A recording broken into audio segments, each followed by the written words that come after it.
네, 함께 말씀 보시겠습니다. 오늘 함께 보실 말씀은 에스겔서 2장 1절에서 10절 말씀입니다. 에스겔서 2장 1절에서 10절입니다.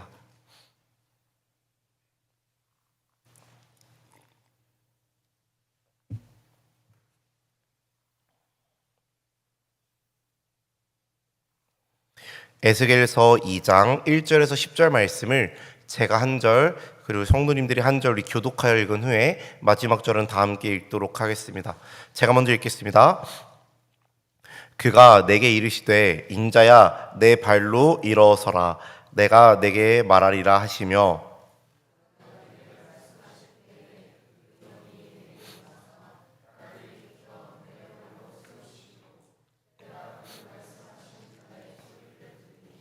내게 이르시되 인자야 내가 너를 이스라엘 자손 곧 패역한 백성 나를 배반하는 자에게 보내노라 그들과 그 조상들이 내게 범죄하여 오늘까지 이르렀나니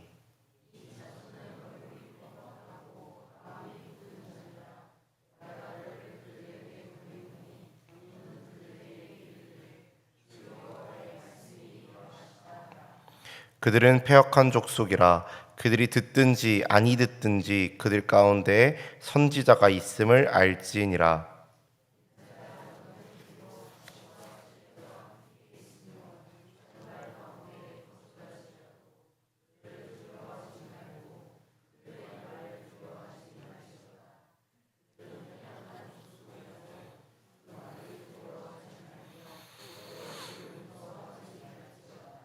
그들은 심히 패역한 자라 그들이 듣든지 아니 듣든지 너는 내 말로 고할지어다.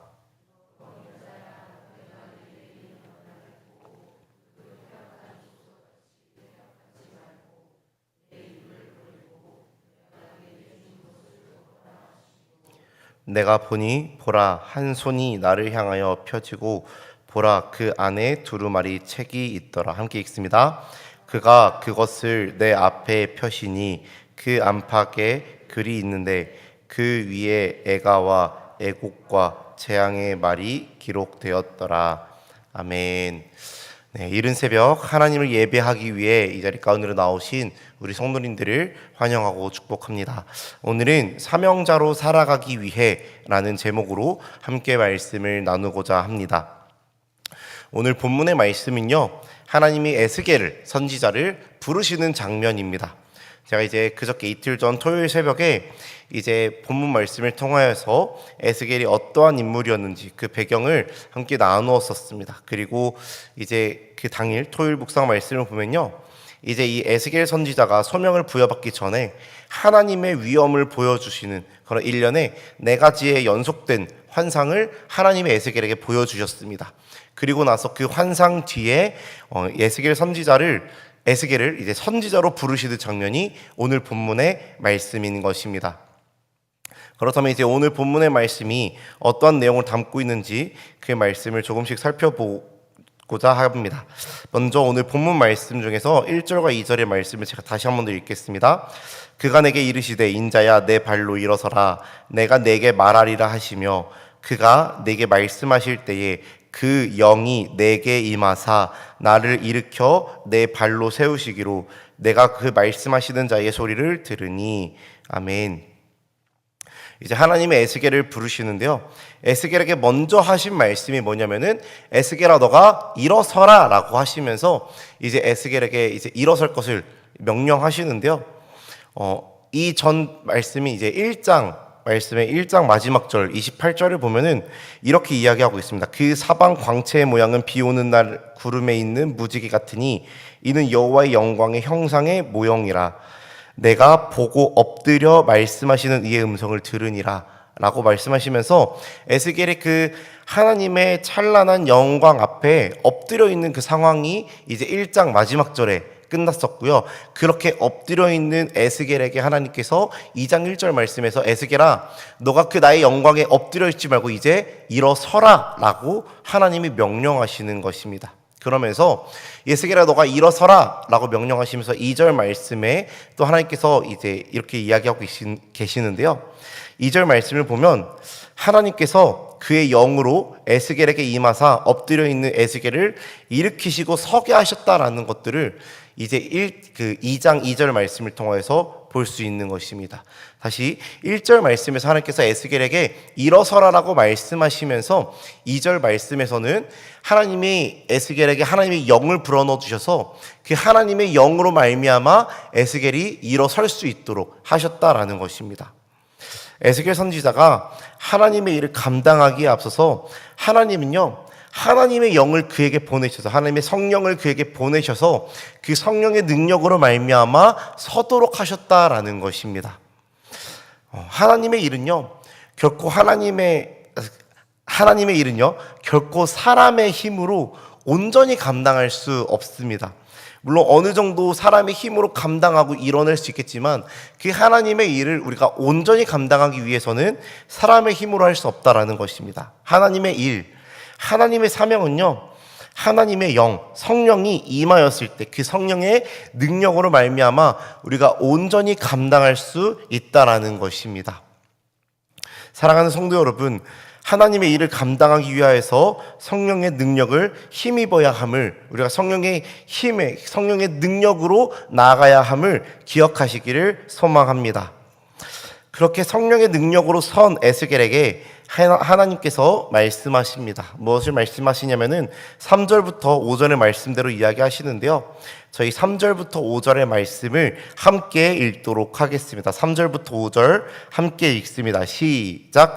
내게 이르시되 인자야 내가 너를 이스라엘 자손 곧 패역한 백성 나를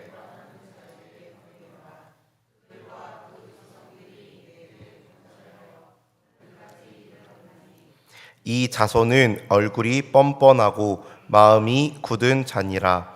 내가 너를 그들에게 보내노니 너는 그들에게 이르기를 주 여호와의 말씀이 이러하시다 하라. 그들은 패역한 족속이라.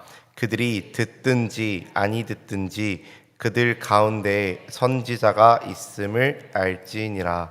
아멘. 이 하나님께서요 에스겔을 보내시면서 말씀하시기를 이제 하나님을 배반한 패역한 백성인 이 이스라엘 백성에게 너가 나아가라. 근데 그들이 듣든지 말든지 하나님의 말씀을 전하여 그들 가운데 하나님의 선지자가 있음을 알게 하라라고 이제 에스겔에게 명령하시는 것입니다. 여기서 보면요, 하나님께서 이 이스라엘 백성들을 가리켜서 뭐라고 이야기하고 있나요? 이 이스라엘 백성들을 가리켜서 패역한 백성, 배반한 백성이라고 말씀하고 있습니다.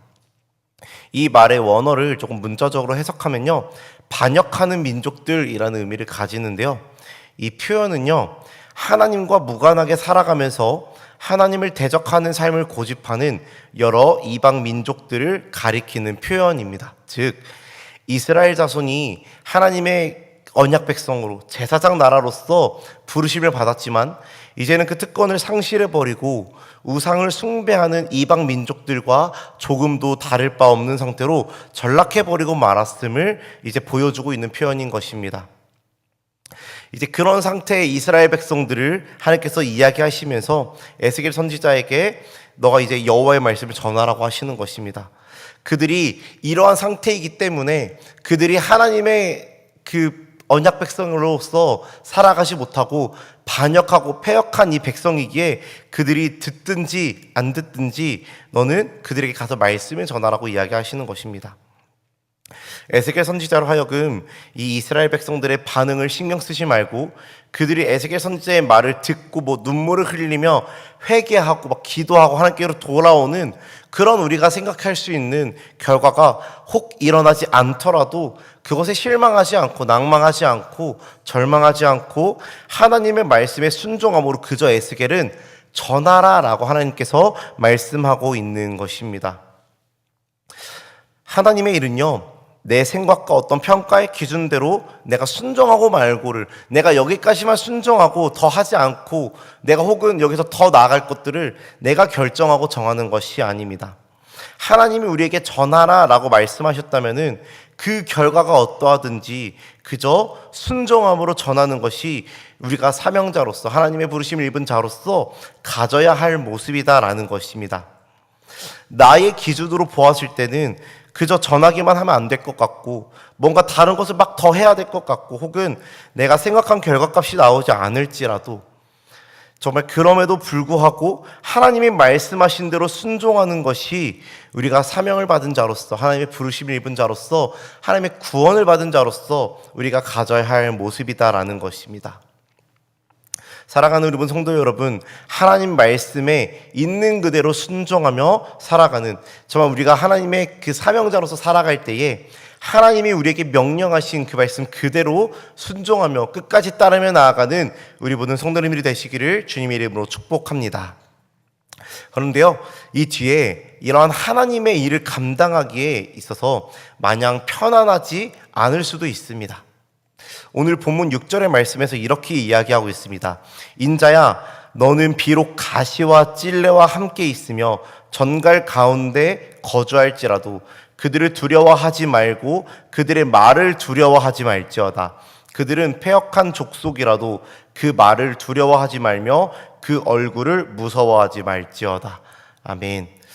하나님이 에스겔에게 이렇게 이야기하십니다. 비록 가시와 찔레와 함께 있으며 너가 전갈 가운데 거주할지라도, 즉 이 에스겔이 하나님의 말씀을 순종함으로 앞으로 나아가는 그 사명자의 길은요, 그 걸음이 가시와 찔레와 함께 있는 것과 같고 전갈 가운데 거주하는 것만 같을 수 있다라는, 정말 너의 앞길이, 너가 사명을 감당하는 이 길이 이런 길일 수 있어 라고 하나님이 말씀하시는 것입니다.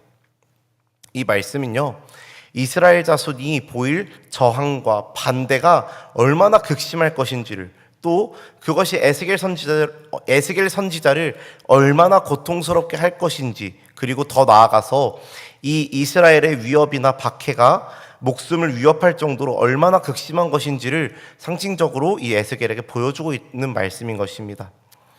이 에스겔이 감당해야 할 하나님의 이 사명의 길은요, 하나님의 말씀을 있는 그대로 전하는 길은 이러한 어려움이 도사리고 있는 길이었다라는 것입니다.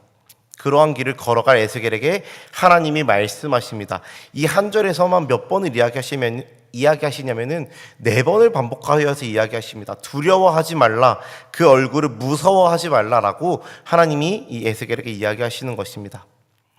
비록 자신을 핍박하고 어렵게 만드는 그 상황이 이 에스겔에게 닥쳐올지라도 자신을 부르시고 보내신 분이 하나님이심을 기억하면서 그 하나님을 의지하고 신뢰하면서 담대하게 이겨낼 것을 당부하시는 것입니다. 사랑하는 성도 여러분, 사명의 길은, 사명자의 길은 마냥 평안하지 않을 수 있습니다. 고난이 닥쳐오고 핍박이 닥쳐올 수 있습니다. 불편할 수도 있고 불편을 넘어서서 고통스러울 수도 있습니다. 하지만 그 상황보다 크신 하나님, 그 상황 가운데 나를 부르시고 보내신 그 하나님을 의지함으로 담대히 하나님의 일을 감당하는 우리 모든 성도님들이 되시기를 간절히 소망합니다.